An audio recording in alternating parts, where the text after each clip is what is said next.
السلام علیکم ناظرین، آپ لوگ کیسے ہیں؟ امید ہے کہ اللہ کے فضل و کرم سے آپ لوگ خیریت کے ساتھ ہوں گے۔ تو ہم پڑھنے جا رہے ہیں اردو کی دوسری کتاب۔ تو چلیے ہم اپنا سبق شروع کرتے ہیں۔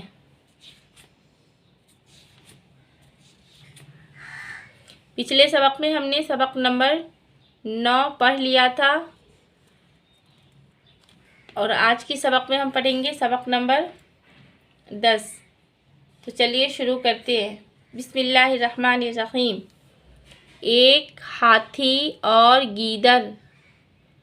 جنگلی ہاتھی کو گیدڑوں نے تاکا، آپس میں کہنے لگے جو کسی طرح سے یہ مارا جائے تو ہم کو بافراغت 4 مہینے کی خوراک ہاتھ لگے۔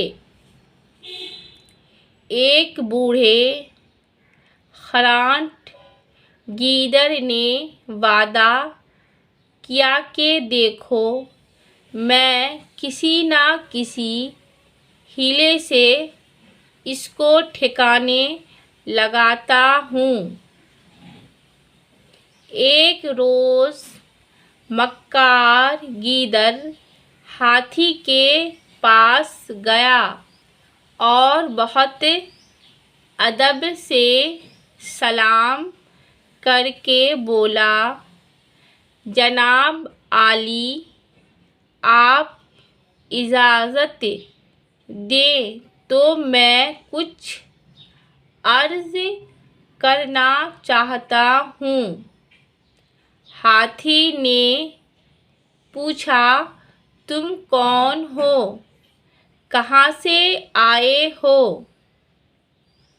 جواب دیا کہ حضور، میں ایک غریب گیدڑ ہوں۔ اس جنگل کے تمام جانوروں نے متفق ہو کر مجھ کو سفیر بنایا اور آپ کی خدمت میں بھیجا ہے تاکہ آپ کے سامنے سب کی خواہش ظاہر کروں۔ حضور، یہ ایسا وسیع جنگل ہے جس کا انتظام بغیر ایک زبردست بادشاہ کے نہیں ہو سکتا، اور جب تک اچھا انتظام نہ ہو